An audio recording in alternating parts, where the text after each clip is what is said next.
Subscribe करते वक्त bell icon जरूर प्रेस करें जिससे आपको लेटेस्ट वीडियोस के नोटिफिकेशन मिलते रहें।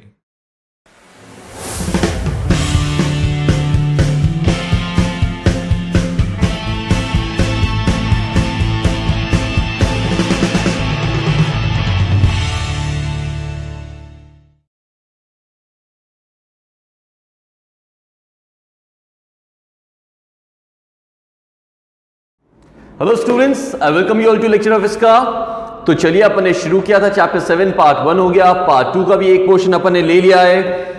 अब अपन आते हैं अगले मेन पॉइंट पे जो कि आपका सिक्योरिटी स्टैंडर्ड्स, राइट। तो सब आइए मेरे साथ पेज नंबर 7.23 पे आपको पार्ट 4 मिलेगा जो कि दिया हुआ है सिक्योरिटी स्टैंडर्ड्स, और उसके अंदर 5 पार्ट्स मैंने बनाए हैं। पहला है इंट्रोडक्शन, सेकेंड है national cyber security policy, third है ISMS, fourth है SA 402 and fifth है ITIL, right?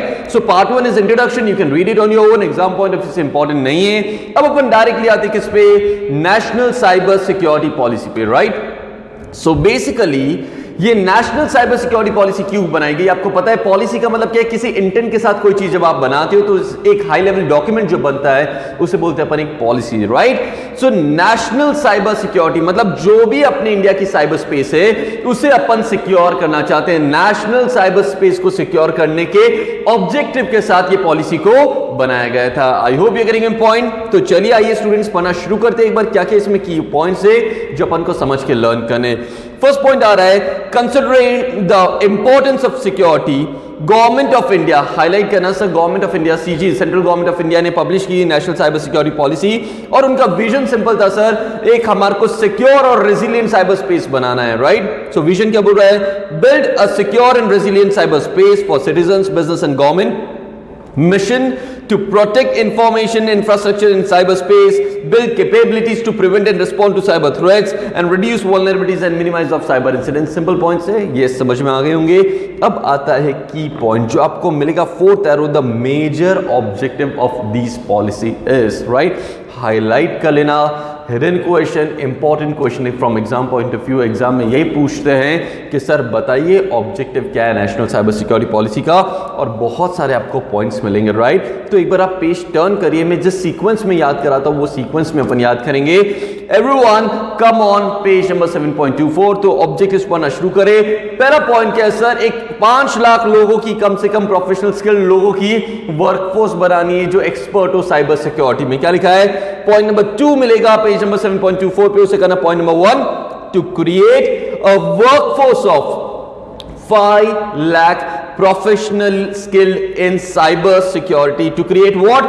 Workforce of 5 lakh professional skill in cyber security in next 5 years through skill and development। पहला ऑब्जेक्टिव सिंपल है, समझ में आया होगा। सेकंड पॉइंट क्या बोला, to provide fiscal benefits to the business for adoption of standard security practices. मतलब जो भी businesses standard prescribed security practices adopt कर रहे हैं जिससे साइबर स्पेस को सिक्योर कर सकते हैं, जिससे आप अपने इंफॉर्मेशन सिस्टम्स को सबको सिक्योर कर सकते हैं, तो उन्हें फिस्कल मॉनेटरी बेनिफिट्स दिए जाएंगे। तो 2 पॉइंट सिंपल हो गए, ये ऑब्जेक्टिव के साथ में पॉलिसी बनाई गई है। थर्ड पॉइंट उसके नीचे पढ़ रहे हैं, to enable protection of information while in process handling storage so as to safeguard privacy of citizens data. अब आप देखिए आपका आधार कार्ड की इंफॉर्मेशन गवर्नमेंट के पास है, मेन ऑब्जेक्टिव क्या है सर, जो आपकी इंफॉर्मेशन है उसे क्या करना जरूरी है, सेफ गार्ड करना जरूरी है। नेक्स्ट पॉइंट क्या बोल रहा है, reduce the economic losses due to cyber crime और डेटा थेफ्ट। हो सके उतना कम अपन को क्या करना है, साइबर क्राइम करना है, डेटा थेफ्ट को कम से कम करना है, चीजों को होने से, साइबर इंसिडेंट्स को होने से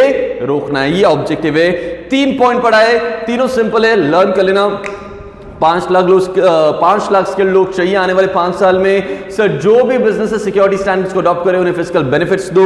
थर्ड, जो भी सिटीजंस के डेटा है उन्हें सेफ गार्ड करो। आगे चलते, to enable effective prevention, investigation, prosecution of cyber crimes. मतलब साइबर सेल्स ज्यादा होने चाहिए जहां पे कोई भी अगर पर्सन है जिसके साइबर कंप्लेन है, राइट, जिसके साथ में साइबर फ्रॉड हुआ है, वो वहां पे जा सकता है, उसकी क्वेरीज को एड्रेस किया जा सकता है, उसके ग्रीवेंसेस को देख सकते हैं। वही चीज बोल रहा है, to enable effective prevention, investigation and prosecution of cyber crime and enhancements of law enforcement capability। Sir और टाइप लॉज लेके आओ, या फिर जो लॉज बने उन्हें और प्रॉपर्ली क्या करो, एनहेंस करो, एनफोर्स करो, इंप्लीमेंट करो। वो इस ऑब्जेक्टिव के साथ में क्या बनाया हुआ है sir, national cyber security policy से। For example IT act, right sir, IT act को बेस्ट पॉसिबल वे में हमारे को क्या करना है, इंप्लीमेंट करना है, ये है इसका ऑब्जेक्टिव। नेक्स्ट पॉइंट क्या बोला है, to create a culture of cyber security. देखो आपको रेडियो पे भी एडवर्टाइजमेंट्स मिलते होंगे, आते हैं, बोलते से फॉर एग्जांपल अगर कोई भी आपको ये बोले कि हम XYZ बैंक से बोल रहे हैं, हमें आपका पिन नंबर दीजिए या पासवर्ड दीजिए, हम आपको नया पिन पासवर्ड इशू करेंगे, तो आपको अपना पासवर्ड इशू करना नहीं है। मतलब एक साइबर अवेयरनेस, हम अवेयरनेस लेके आ रहे लोगों के बीच में कि देखिए फिशिंग अटैक्स होते हैं, हैकिंग अटैक्स होते हैं, you have to be very careful ताकि आप इनका शिकार ना बने, राइट, आप इनका विक्टिम ना बने। I hope you getting my point. So next point क्या बोला है, to create a culture of cyber security and privacy enabling responsible user behavior and actions through an effective communication and promotive strategy. Proper communication होना चाहिए, proper promotion होना चाहिए cyber security का। Next क्या बोल रहा है, सर जब आप साइबर सिक्योरिटी इंश्योर करना चाहते हैं, नेशनल साइबर सिक्योरिटी इंश्योर करना चाहते हैं, तो अकेला गवर्नमेंट ये अचीव नहीं कर पाएंगे। There has to be a collaboration between public and private persons, right, दोनों मिलकर अगर काम करेंगे तभी आप नेशनल साइबर सिक्योरिटी इंश्योर कर पाएंगे। तो क्या लिखा है, to develop effective public private partnership and collaborative engagements for enhancing the security of cyber space. And last point क्या बोल रहा है कि ग्लोबल लेवल पे, सिर्फ नेशनल लेवल पे नहीं, हमारी कोशिश ये है कि हम ग्लोबल लेवल पे साइबर सिक्योरिटी इंश्योर करेंगे। तो to enhance global cooperation by promoting shared understandings. 6 point मैंने अभी रीड किए यहां पे, बहुत इजी है स्टूडेंट्स, 3 बार लर्न करो, रीड करो, 6 के 6 लर्न हो जाएंगे, ठीक है। तो क्विकली एक बार रिवाइज कर लो।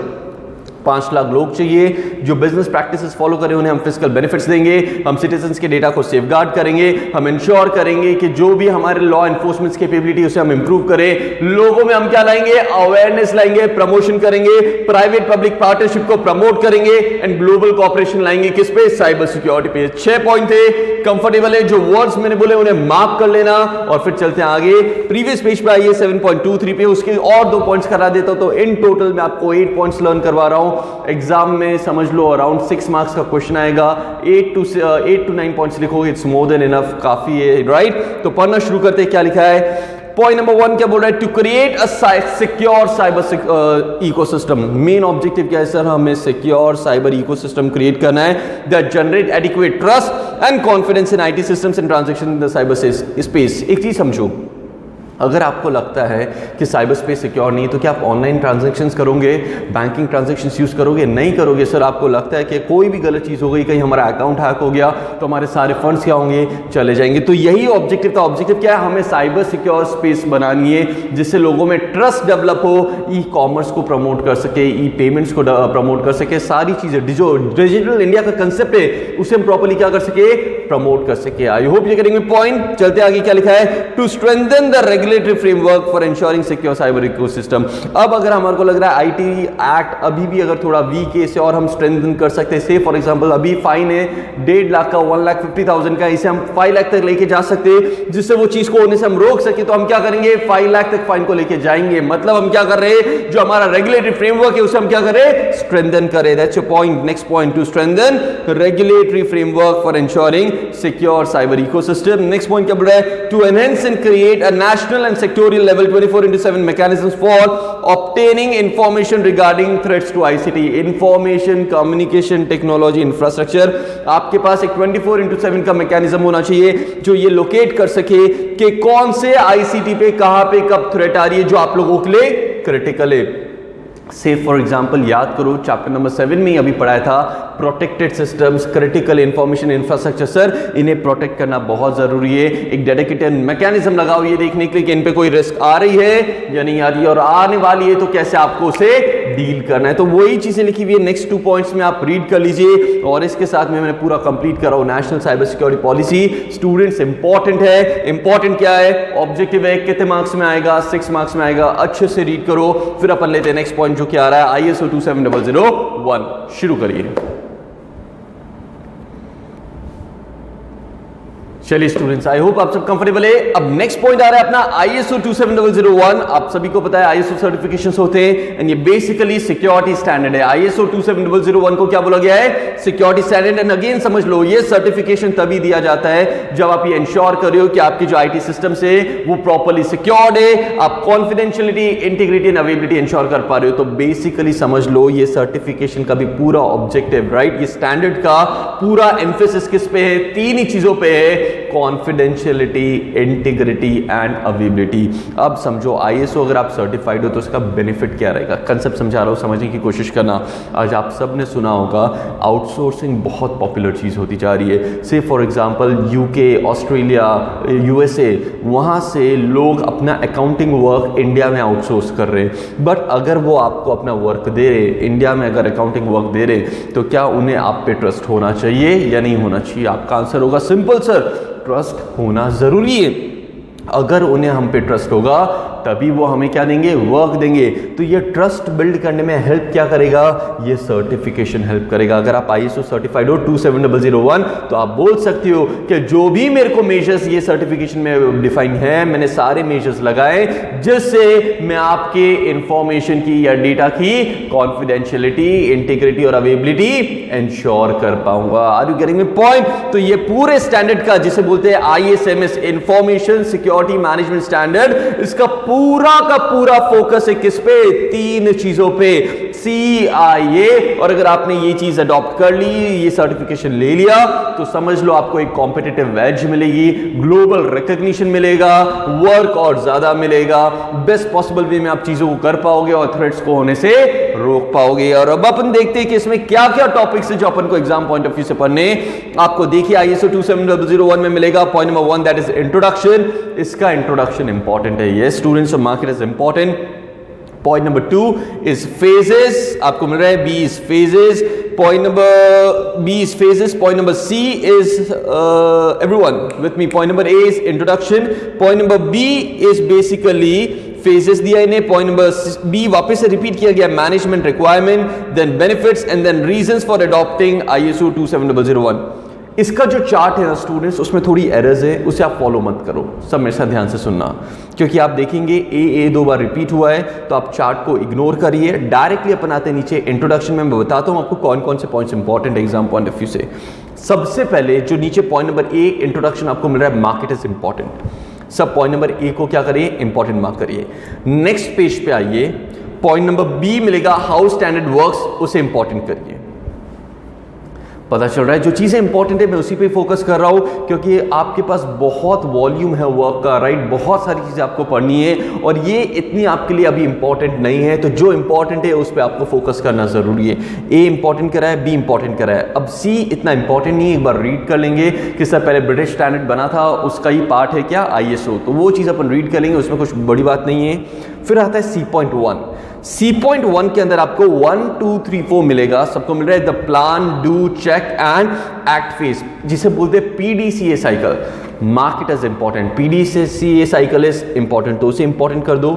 टर्न योर पेज, C.2 मिलेगा, पूरा कट कर दो, चलेगा, आपको पढ़ने की जरूरत नहीं है। फिर नीचे आएगा D इज अगेन इंपॉर्टेंट। आगे मिलेगा E एंड F, वो वेरी वेरी इंपॉर्टेंट है। तो देखो चीज समझ लो, point number E and point number F को कर दो वेरी वेरी इंपॉर्टेंट। C.1 में जो मैंने PDCA साइकिल बताई थी उसे कर दो वेरी वेरी इंपॉर्टेंट। तो देखिए मैंने बता दिया कौन सी चीज वेरी वेरी इंपॉर्टेंट है, कौन सी चीज इंपॉर्टेंट है और कौन सी चीज रीड ओनली है। Comfortable everyone? चलो तो इसके साथ पढ़ना शुरू करते हैं इंट्रोडक्शन के साथ, राइट एवरीवन? क्या लिखा है इंट्रोडक्शन में? ISO 27001 defines how to organize information security in any kind of organization। Sir आप इंफॉर्मेशन सिक्योरिटी कोई भी ऑर्गेनाइजेशन में कैसे इंश्योर करोगे, चाहे वो प्रॉफिट मेकिंग हो, नॉट फॉर प्रॉफिट हो, प्राइवेट हो, पब्लिक हो, कोई भी हो, कैसे आप इंफॉर्मेशन सिक्योरिटी इंश्योर करोगे? इंफॉर्मेशन सिक्योरिटी मतलब 3 वर्ड, CINA।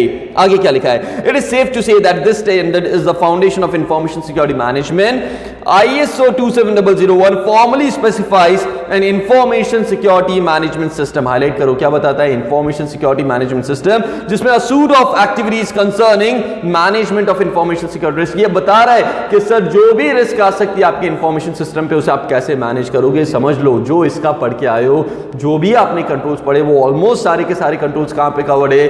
ISO 27001 में। तो कुछ इसमें नया नहीं है। जो कंट्रोल्स आपने प्रिवेंटिव, डिटेक्टिव, करेक्टिव कंट्रोल्स पढ़े वो सब किसका पार्ट है? ISO का। आपने लॉजिकल, फिजिकल ये सब पढ़े वो सब किसके पार्ट है? बेसिकली ISO के ही पार्ट है। I hope you are getting my point. चलते आगे, नेक्स्ट पॉइंट क्या लिखा है? It is a systematic approach to managing confidential or sensitive information so that it remains secure. और ब्रैकेट में क्या लिखा है? Which means available, confidential and with its integrity intact. से तीन चीजें इंश्योर करना चाहती हो, confidentiality, integrity and availability. The ISMS ensures that the security arrangements are fine-tuned to keep change with the changing security threats, vulnerabilities and business impacts. It encompasses people, processes and IT systems. मतलब sir अगर आपको CIE ensure करना है तो करने के लिए तीनों को साथ में मिलकर काम करना रहेगा. तीन जन कौन कौन आ जाएंगे? एक तो पीपल आएंगे, प्रोसेसेस आएंगे और IT सिस्टम्स. तीनों को ध्यान में रखते हुए क्या बनेंगे? कंट्रोल्स लगाए जाएंगे. राइट. तो ये पूरे सिस्टम जब साथ में वर्क करेगा तभी यू कैन इंश्योर कि CIE इंश्योर हो पाएगी. लास्ट पॉइंट क्या बोल रहा है सर? जो सिक्योरिटी लगा रहे हो it can be both physical and electronic. पता है आपको कंट्रोल्स कैसे हो सकते हैं? Physical and electronic. और इसके साथ में इंट्रोडक्शन क्या होता है? कंप्लीट होता है. बच्चों रीड कर लो. मेन चीज हमेशा याद रखना, फोकस के स्पेस CIE पे, confidentiality, integrity and availability. Right. Giving you 2 minutes, quickly read introduction. It's important. Again I am telling you, read करो फिर चलते अपन आगे. चलिए अब अपन लेते हैं next point, point number B, जो कि आ रहा है हाउ द स्टैंडर्ड वर्क्स. क्या लिखा है इसमें? ISO 27001 requires that management, circle the word management. Sir ये सारी चीजें जो अभी मैं नीचे पढ़ने वाला हूं किसके रिस्पॉन्सिबिलिटी है? मैनेजमेंट की रिस्पॉन्सिबिलिटी. मैनेजमेंट को क्या करना रहेगा? They must systematically examine the organization's information security risks, taking account of threats, vulnerabilities and impacts. Security risk को वो क्या करेंगे? मैनेज करेंगे, आइडेंटिफाई करेंगे, एग्जामिन करेंगे. सबसे पहले उन्हें एग्जामिन करना है किसे? रिस्क को. सेकंड पॉइंट, अब एक बार रिस्क को देख लिया फिर वो क्या करेंगे? डिजाइन करेंगे और इंप्लीमेंट करेंगे कंट्रोल्स. तो नेक्स्ट पॉइंट क्या बोल रहा है? Designing and implementing coherent and comprehensive suite of information security controls और other forms of risk assessment treatments. Getting my point? एक बार आपने कर लिया तो कंटिन्यूसली आप चेक करते रहिए कि नई टाइप की रिस्क आ रही है, नहीं आ रही है. अगर आ रही है तो आपको अकॉर्डिंगली नए कंट्रोल्स लगाने जरूरी है. तो क्या लिखा है? Adopts an overarching management process to ensure that information system controls continue to meet the organization's information security needs on the ongoing basis. That's it. मतलब पीरियोडिक असेसमेंट होता रहना चाहिए ताकि अगर मार्केट में जो भी एनवायरमेंट में बेसिकली अगर नीड्स नहीं, थ्रेट्स चेंज हो रही है तो अकॉर्डिंगली आप कंट्रोल्स को भी क्या करो? चेंज करो, जिससे आपके सिक्योरिटी ऑब्जेक्टिव्स इंश्योर्ड रहे, अचीव्ड रहे. Carrying my point? तो तीन चीजें बोली है. सबसे पहले मैनेजमेंट एग्जामिन करेगा कौन कौन सी रिस्क आ सकती है, रिस्क की पूरी प्रोफाइल को बना के उसे स्टडी करेगा. सेकंड पॉइंट, उसे स्टडी करने के बाद में नेसेसरी जो कंट्रोल्स रिक्वायर्ड है उन्हें डिजाइन करके इंप्लीमेंट करेगा. और थर्ड सर कंटिन्यूसली मॉनिटर करता रहेगा एनवायरमेंट को. क्यों? अगर कोई भी नई टाइप की रिस्क आती है तो अकॉर्डिंगली वो कंट्रोल्स लगाएंगे, जिससे क्या होगा? वो रिस्क को आप मिटिगेट कर पाओगे और आपके जो कंट्रोल ऑब्जेक्टिव्स थे, जो सिक्योरिटी ऑब्जेक्टिव्स थे, वो आप इंश्योर कर पाओगे. और इसके साथ पॉइंट नंबर बी कंप्लीट हुआ. क्विकली आप रिवाइज करिए फिर चलते अपन आगे. शुरू करिए.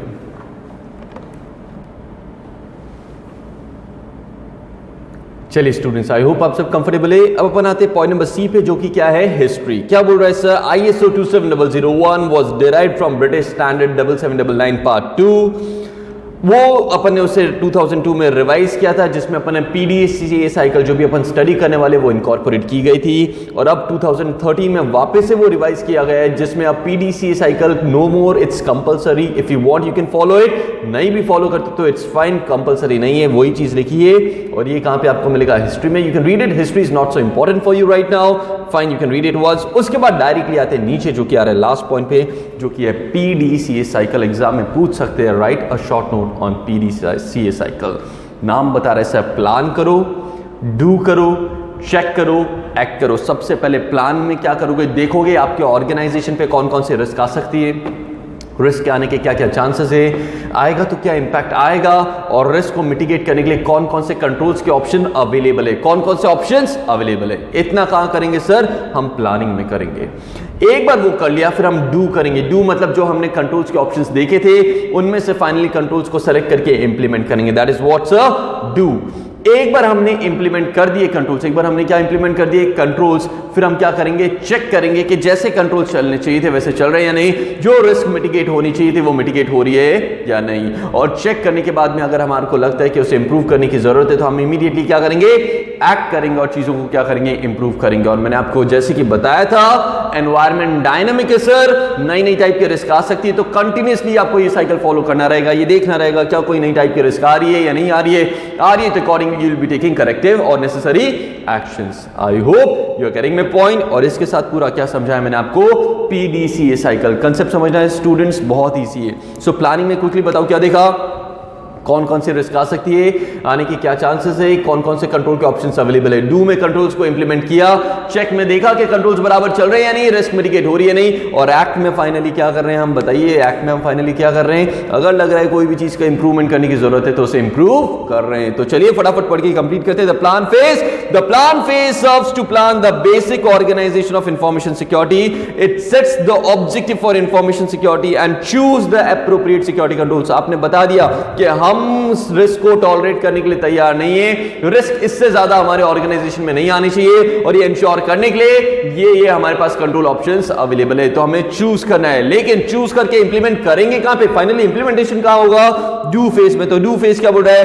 Carry out everything that was planned during the previous phase, जो भी प्रीवियस फेज में आपने प्लान किया उसे इंप्लीमेंट करो डू में, और करने के बाद उसे मॉनिटर करो, चेक करो कहां पे, चेक फेज में। तो क्या लिखा है, the purpose of check phase is to monitor the functioning of information security management standard through various channels. Channels का एग्जांपल क्या हो गया सर, मैनेजमेंट खुद सेल्फ असेसमेंट कर सकता है, ऑडिटर्स को बुला सकता है, थर्ड पार्टी को बुला सकता है और बोलता है सेल्फ असेस करो, ऑडिटर को बोल सकता है असेस करो और बताओ कि कंट्रोल्स इफेक्टिवली वर्क कर रहे हैं या नहीं कर रहे हैं। लास्ट पॉइंट क्या बोल रहा है, एक्ट, अगर लग रहा है कि कोई चीज बराबर वर्क नहीं करिए तो उसे इंप्रूव करोगे कहां पे, एक्ट फेज में। तो लास्ट पॉइंट क्या बोल रहा है, the purpose of this phase is to improve everything that was identified as non-compliant in the previous phase। अगर previous phase में कोई भी चीज properly work नहीं कर रही थी, non-compliant था, तो आप उसे identify करके improve करोगे।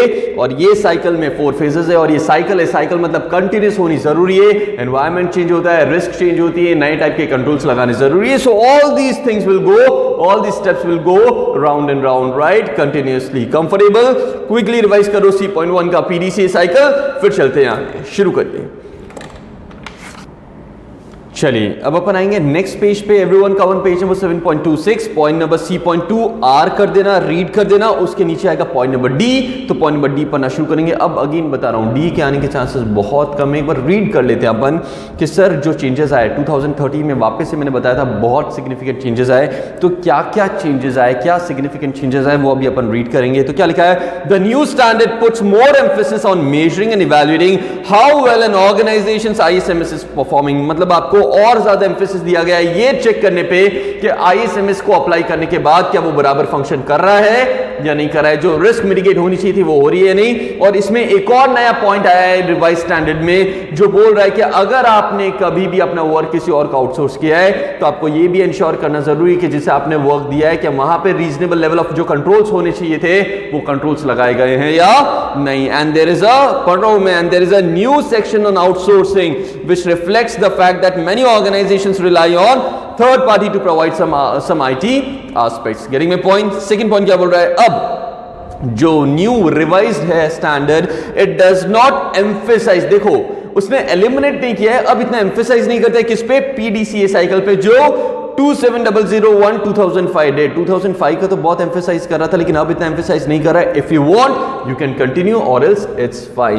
बट अब अपन ने नए मेथड्स ऑफ इंप्रूवमेंट आइडेंटिफाई किए, लाइक आपने 6 सिग्मा पढ़ा होगा, उसमें डीएमएआईसी पढ़ा होगा, right, define measure analyse improve control cycle, right, methods आपने पढ़े होंगे आईपीसीसी में, स्ट्रैटेजिक मैनेजमेंट में नहीं भी पढ़े तो अभी नाम समझ लो काफी है। नेक्स्ट पॉइंट क्या बोल रहा है, other continuous improvements processes like 6 sigma methods can be implemented.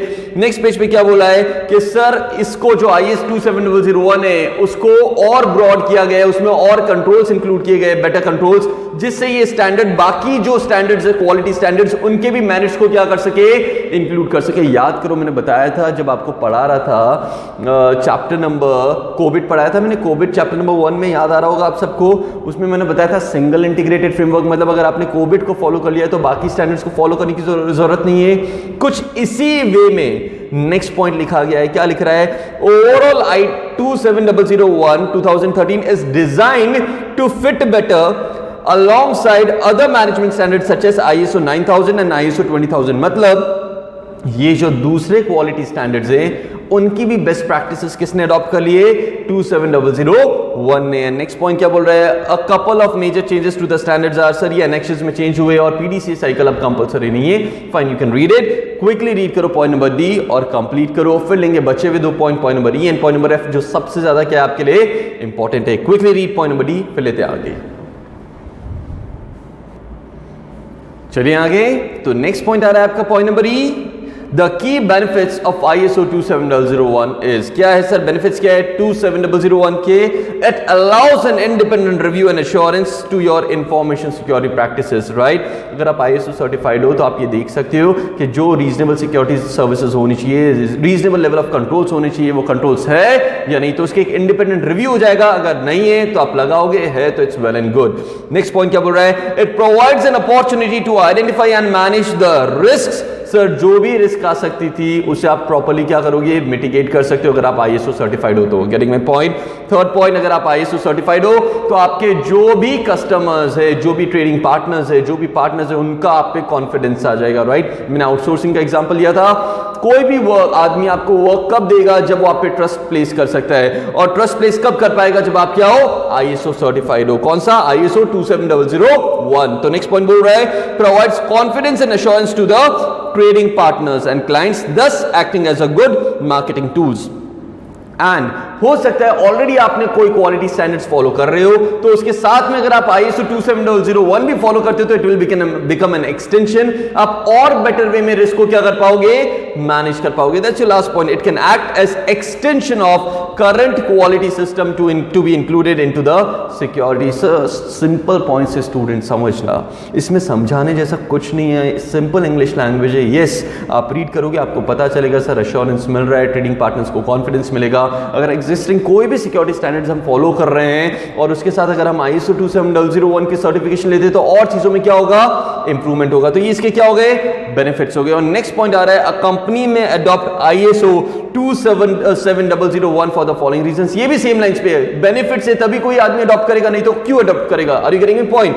तो कोई भी कंपनी क्यों अडॉप्ट करेगा? तो फर्स्ट पॉइंट क्या बोल रहा है? Because it is suitable for protecting critical and sensitive information. Sir ISO यही बोल रहा है कि मैं आपकी कोई भी इंफॉर्मेशन है उसकी CIE इंश्योर कर सकता हूं, मेरे डिफाइंड कंट्रोल्स लगा लो, रिस्क के होने के चांसेस बहुत कम हो जाएंगे। तो that's your point number 1। Second point, it provides a holistic risk based approach to secure information. मतलब हर एक एंगल से आप देख लेते हो कि कहां से रिस्क आ सकती है और कैसे आप कंट्रोल्स लगा सकते हो जिससे आप रिस्क को मिटिगेट कर लो। तो it provides what? A holistic approach covering enterprise end to end. Sir हर एक एरिया, हर एक फंक्शन, हर एक पर्सन, हर एक process, her infrastructure, her and से चीजों को हम देख के क्या कर रहे हैं? कंट्रोल्स लगा रहे हैं जिससे रिस्क को हम मिटिगेट कर सके। डेमोन्स्ट्रेट क्रेडिबिलिटी ट्रस्ट, ये अगेन रिपीट किया गया। सर अगर आप ISO सर्टिफाइड हो तो आप डेमोन्स्ट्रेट करें अपनी क्रेडिबिलिटी ट्रस्ट, ताकि लोग आप पे ट्रस्ट प्लेस कर सकते हैं और इससे क्या होगा? आपको कॉम्पिटिटिव एडवांटेज मिलेगा। तो देखिए आपको नेक्स्ट पॉइंट यही मिल रहा होगा कि एक तो सेकंड लास्ट पॉइंट मिलेगा, creates market differentiation due to prestige, image and goodwill. And last point क्या बोल रहे हैं? If company is certified once it is globally accepted, plus demonstrate security status according to internationally recognised criteria. Sir ISO certified हो, international standard है, आप internationally recognise होगे। क्यों? क्योंकि ग्लोबली रिकॉग्नाइज होगे। क्यों? क्योंकि आपने जो ग्लोबल बेस्ट प्रैक्टिसेस है टू एंश्योर CIE, आपने उन्हें क्या किया है? फॉलो किया है। तो ये था स्टूडेंट्स आपका ISO 27001। आई होप आप सब कंफर्टेबल हो। बहुत इजी है, इसमें कुछ भी ज़्यादा डिफिकल्ट नहीं है। तो अभी मैंने 2 टॉपिक्स आपके मेन कवर किए। एक कवर किया है साइबर, जो नेशनल साइबर सिक्योरिटी पॉलिसी है, एंड लिया ISO 27001। इसके साथ कंफर्टेबल हो, अच्छे से लर्न कर लेना। देखो मैं इसलिए पार्ट्स में ब्रेक कर रहा हूँ क्योंकि इसमें मुझे पढ़ाने से ज़्यादा आपको पढ़ना ज़रूरी है। मैं तुमको कंसेप्ट बताना है कि चलो साइबर सिक्योरिटी पॉलिसी क्यों थी, अब साइबर स्पेस को सिक्योर कर लो, इसलिए यही ऑब्जेक्टिव के साथ बनी थी और उसके पॉइंट्स लर्न कर लिए। ISO का मेन मोटिव क्या है सर? ये इंश्योर करना कि CIE इंश्योर रहे, आपके सिस्टम सिक्योर रहे, आपको वर्क मिले, और अपने सारे ऑब्जेक्टिव्स भी अभी रीड कर लिए। तो it's very easy, so I am giving you time, make sure आप ये पोर्शंस को अच्छे से लर्न करो क्योंकि ये एग्जाम में आने के बहुत ज्यादा चांसेस रहते हैं। जो पार्ट 1 है ITX से इतने जनरली क्वेश्चंस नहीं आते, 1 या 2 आ सकते हैं, लेकिन इससे ज्यादा क्वेश्चंस बन सकते हैं, राइट? तो अच्छे से स्टडी करो। फिर जो मेरा लास्ट अब वीडियो रहेगा उसमें मैं कवर करूंगा ऐसे 402 and ITIL। फाइन, चलिए go ahead, learn, see you in the next lecture. Thank you.